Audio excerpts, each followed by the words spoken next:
Ei, turma, vamos lá? Vamos continuar com esse assunto aí de recrutamento e seleção, né? Na última aula nós já conversamos bastante sobre recrutamento, os tipos de recrutamento que existem, algumas técnicas, e hoje nós vamos começar a falar sobre recrutamento e seleção. Então eu resolvi dividir essa parte, ó, hoje nós vamos falar sobre seleção. Eu resolvi dividir essa parte da seleção em duas aulas. Na aula de hoje eu vou falar sobre a teoria, sobre os livros, sobre o que está nos livros, né, de grandes referências aí de autores como Chiavenato e tal, os tipos de entrevista, digamos assim, algo mais padronizado e tudo mais, técnicas. E na próxima aula que eu vou gravar para vocês, eu vou falar sobre tendências de recrutamento. Então hoje vocês vão ver que é uma aula mais quadradinha, mais padrão, ok? Tem informações importantes, tem conceitos importantes, mas ela não vai ser uma aula que trata a parte de seleção como ela realmente acontece. Aliás, na próxima aula eu vou falar sobre tendências em recrutamento e seleção, novidades, enfim, coisas que estão sendo praticadas aí, ok? Então, na aula de hoje nós vamos trabalhar aí com conceitos de livros, né, o que a gente tem já de embasamento há mais tempo sobre seleção.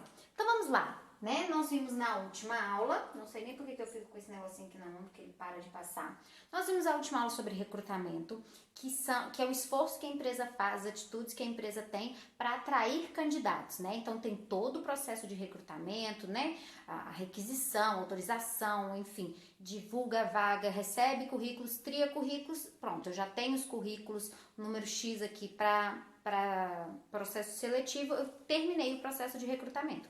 Então agora o processo de seleção. Como que funciona o processo de seleção? O processo de seleção é a etapa seguinte ao processo de recrutamento, no qual se tem contato com os candidatos e a gente faz ali todas as etapas até que o candidato ou os candidatos sejam escolhidos para as vagas ou para a vaga específica, ok? Bom, então, deixa eu passar aqui de uma vez, é o seguinte... A gente precisa analisar um processo de seleção, duas variáveis. A gente tem a variável X e a variável Y. A variável X é o que a empresa espera da vaga, ok? A expectativa da empresa para o preenchimento daquela vaga. Quais são as características que ela espera que o candidato tenha, as aptidões, né, os conhecimentos, enfim. Então a empresa tem uma expectativa, descrito ali, né, na descrição daquele cargo, do que ela precisa para poder preencher a vaga. E do outro lado, nós temos os candidatos, que já foram aí triados, né, que eu estou com os currículos, que têm as suas aptidões, que têm as suas características, que têm as suas experiências, ok? Então, o que é o ideal de um processo seletivo? É que X seja igual a Y. A gente precisa encontrar esse resultado nessa equação. X igual a Y. Por quê? Se eu tenho X maior que Y, eu vou ter um candidato subqualificado. O que isso significa? Eu tenho um X maior, então eu tenho mais necessidades, eu tenho uma vaga com mais demanda ali de conhecimento, de experiência, enfim, do que o meu candidato pode oferecer. Então esse candidato subqualificado, ele pode deixar a desejar naquela vaga, pode não entregar os resultados que a minha empresa espera. Já quando eu tenho Y maior que X, ou seja, quando eu tenho um candidato com características, com experiência, com formação superior ao que a minha vaga necessita, eu tenho um candidato sobrequalificado. E aí tá um dos maiores erros cometidos por pessoas inexperientes em processo de recrutamento e seleção. Quando a gente fala aí, nós já conversamos algumas vezes sobre isso, quando temos profissionais que muitas vezes não têm nenhuma experiência em fazer processo seletivo e assumem um cargo de gestão, e com eles, com esse cargo de gestão vem aí essa atribuição de fazer processos seletivos. Então muitas vezes esses candidatos, eles recebem aí uma demanda muito grande para fazer um processo de seleção, sendo que não tem experiência. Aí ele vê um candidato e fala, nossa, esse candidato é muito bom, está interessado na vaga e tal, e contrata. Só que se esse candidato, o Y for maior do que o X, for maior do que as características da vaga, do que se espera para a vaga, a gente pode ter um processo de desmotivação, pode aumentar a taxa de turnover da empresa, porque o candidato que ele é sobrequalificado, ele tem mais experiência, mais formação, enfim, do que a vaga precisa, esse candidato ele tende a não ficar muito tempo, ou por desmotivação, ou porque vai conseguir uma outra vaga depois que vai atendê-lo melhor, que vai pagar um salário melhor, né? Então, não se deve, é tão ruim contratar um candidato subqualificado quanto um sobrequalificado. Aliás, talvez seja melhor contratar um subqualificado e treinar, desenvolver, investir nesse profissional do que um sobrequalificado e aumentar a taxa de rotatividade e gerar desmotivação para esses profissionais na empresa, ok? Bom, continuando, então vamos falar sobre modelos de processo de seleção. Nós temos o modelo de colocação, que é, digamos, ou quando eu já tenho um candidato específico para aquela vaga interna e tal, eu nem faço processo seletivo com ele, ou quando vem o famoso QI, ok, não tem processo seletivo, eu tenho candidato, tenho a vaga, eu já sei que esse candidato vai preencher essa vaga. O modelo de colocação, na verdade, nem exige um processo seletivo, é simplesmente eu pego aquele candidato que eu já sei que vai ocupar aquela vaga. Se a empresa for utilizar de QI ou algo assim, é melhor isso do que fazer todo um processo seletivo, gerar um desgaste ali, gerar um custo para a empresa já sabendo que tem um candidato certo para aquela vaga. Modelo de seleção, que é o mais comum, é quando eu tenho vários candidatos para uma vaga específica. E temos o modelo de classificação, muito comum em concurso, quando eu tenho várias vagas e eu tenho vários candidatos, e aí, por exemplo, ou o primeiro candidato, ele tem direito a escolher primeiro a vaga, ou então tem a melhor vaga que é para o melhor candidato, enfim, quando eu tenho ali várias possibilidades de vaga e vários candidatos e eles são encaixados ali naquelas vagas. Bom, vamos falar sobre técnicas de seleção. A gente normalmente, vamos lá, de uma forma mais histórica, né? Nós temos 4 técnicas de seleção, né? Temos a entrevista, temos provas, temos testes psicológicos e temos técnicas vivenciais. Nós vamos conversar um pouquinho sobre cada uma delas e cada um dos tipos aí dentro dessas 4 técnicas de seleção. Vamos começar falando sobre a entrevista, a temida entrevista, né? Vocês provavelmente até agora participaram da entrevista de forma como candidatos das vagas, né? Então existe aquele medo, existe aquela incerteza, o que o entrevistador tá querendo saber, e é isso que vocês vão ter que mudar esse olhar. A partir de agora vocês serão entrevistadores, então vocês vão ter que começar a trabalhar o que o entrevistador quer com aquelas perguntas, né? Quer com toda aquela forma como tá fazendo, né? Conduzindo aquela entrevista. Então vocês vão começar a ver como que é feito esse processo de entrevista aí, a tão temida, né? Entrevista de emprego. Bom, para começar, nós temos 2 tipos básicos, a entrevista coletiva e a entrevista individual. Normalmente, a entrevista coletiva ela é feita mais no início do processo seletivo, até como uma forma de triagem também, né? Então, eu tenho um número maior de candidatos, eu otimizo meu tempo, normalmente eu tenho ali perguntas mais padronizadas, peço para cada um se apresentar e falar sobre alguns tópicos específicos. E nesse momento a gente não aprofunda muito. Devo falar nesse momento sobre salário, sobre benefícios e tal. Olha, isso é uma decisão que cada empresa toma baseado nos seus princípios, ali na forma como ela quer trabalhar. Eu particularmente acho que quanto mais para o início do processo seletivo a gente der um indicativo de remuneração, às vezes até lá no processo de recrutamento, na divulgação da vaga, a gente já elimina um bom trabalho. O que é isso? A gente pode, às vezes, ter candidatos ali que estão participando de uma entrevista que na hora que eu falar o salário, eu já participei de uma entrevista que eu vi uma candidata falando assim, não, esse salário não me interessa. Levantou e saiu.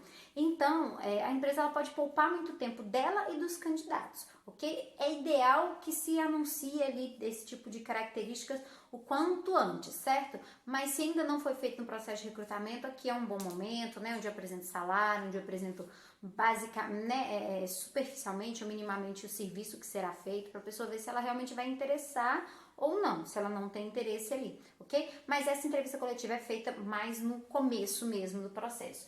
A entrevista individual, ela normalmente é utilizada para candidatos que já passaram por uma entrevista coletiva inicial. Porque se eu faço só entrevista individual, eu vou ter um trabalho muito grande, porque não adianta eu marcar com 2 candidatos que talvez eu não preencha a minha vaga se eu não fizer uma entrevista coletiva com uma quantidade maior de candidatos.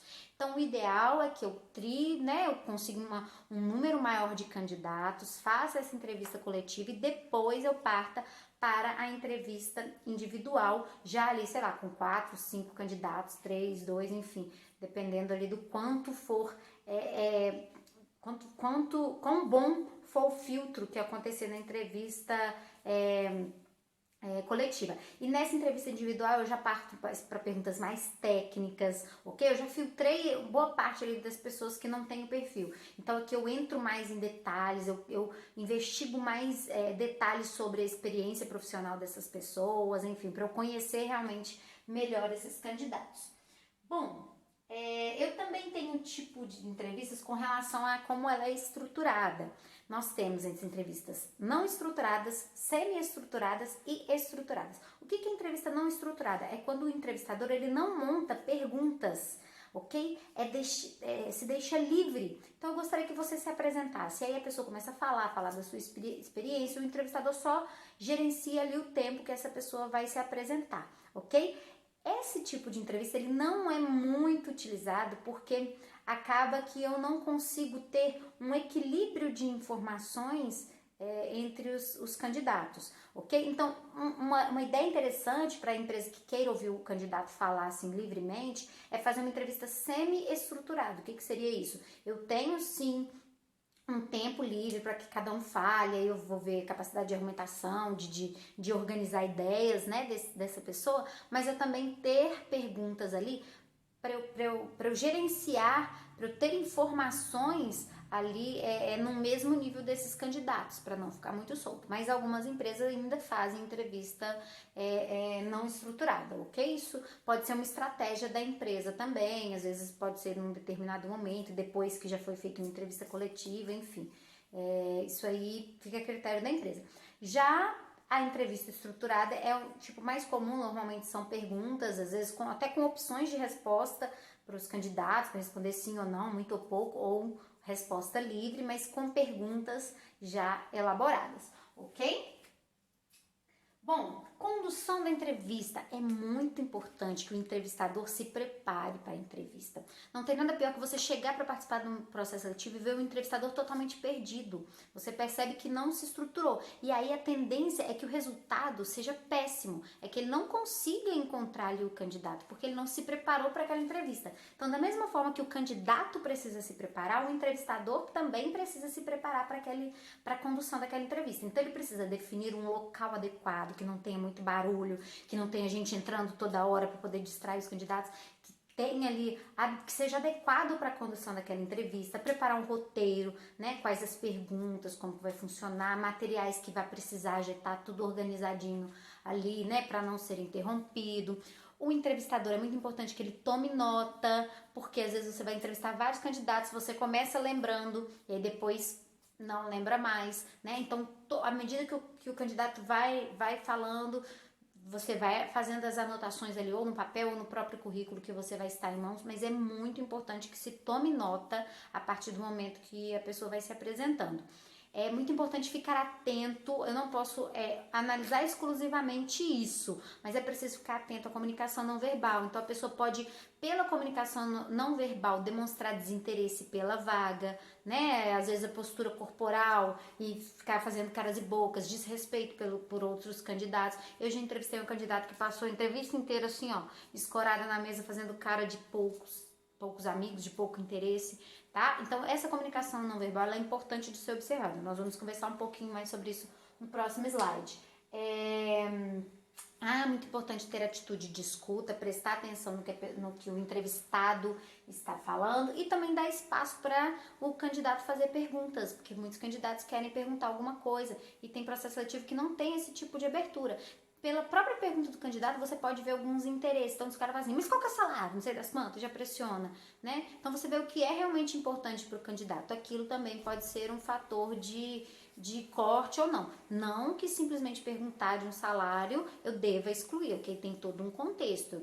Se o cara só quiser saber de salário, isso não é bom. Mas se ele demonstrar interesse de outras formas e também, né, perguntar se eu não tiver falado de salário, isso não é um grande problema. Deve ser analisado dentro de um contexto.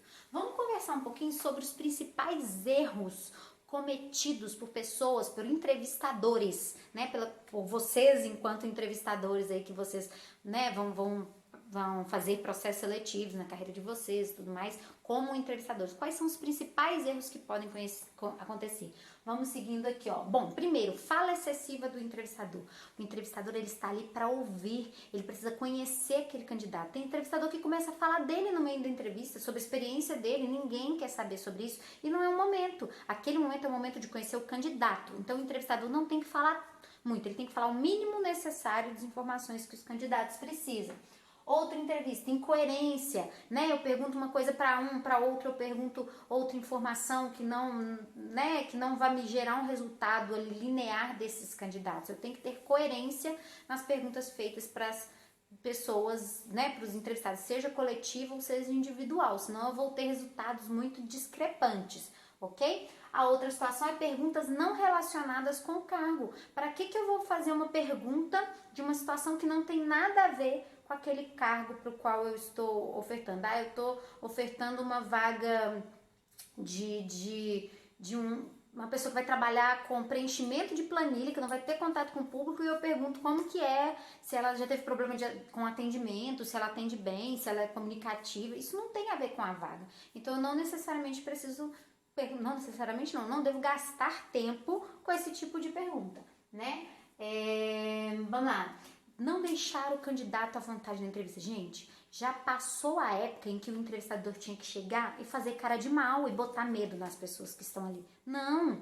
As pessoas, o entrevistador, ele tem que tentar deixar o candidato o mais à vontade possível. Sabe por quê? Porque quando ele fica à vontade, ele consegue ser ele mesmo. Ele consegue dar respostas coerentes. A gente pode muitas vezes eliminar bons candidatos se a gente não deixá-lo à vontade na entrevista. Se ele ficar nervoso, porque ele pode conseguir não dar uma resposta ali. Então o entrevistador, ele não tem que ser agressivo. Ele tem que deixar o candidato o mais à vontade possível, ok?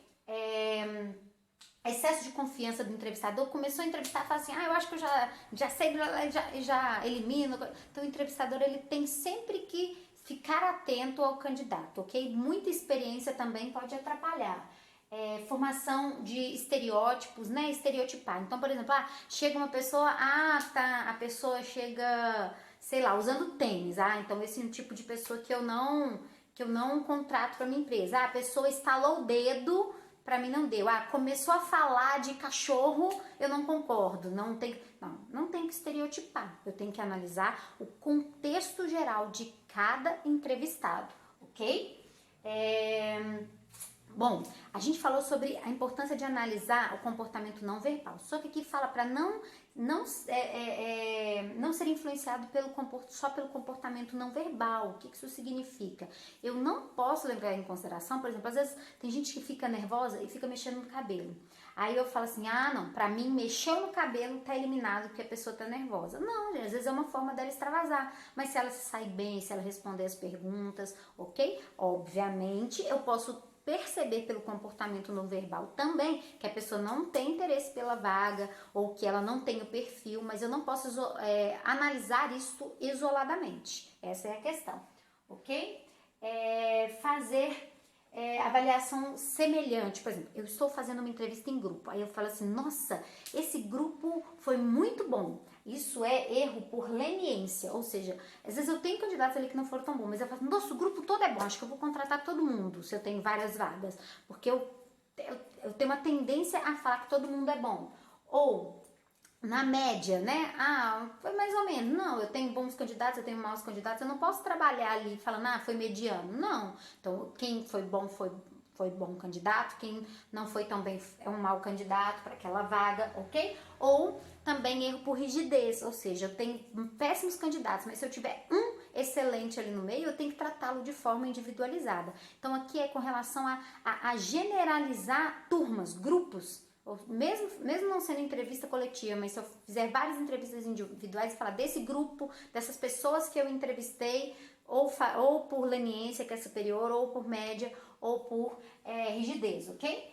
Próxima questão, que é muito comentada, é o efeito halo. É o seguinte, eu pegar algumas características da pessoa e classificar essa pessoa como sendo um excelente candidato, porque eu gostei muito de algo que ela falou, e desconsiderar as outras coisas, ou classificar esse candidato como um mau candidato, porque eu não gostei de algo que esse candidato falou ou fez, e aí eu vou eliminá-lo. Então, isso chama efeito halo. Eu pegar uma situação ou muito boa e generalizar daquele candidato, ou muito ruim e generalizar para aquele candidato. Eu preciso analisar o todo deste candidato que eu estou entrevistando.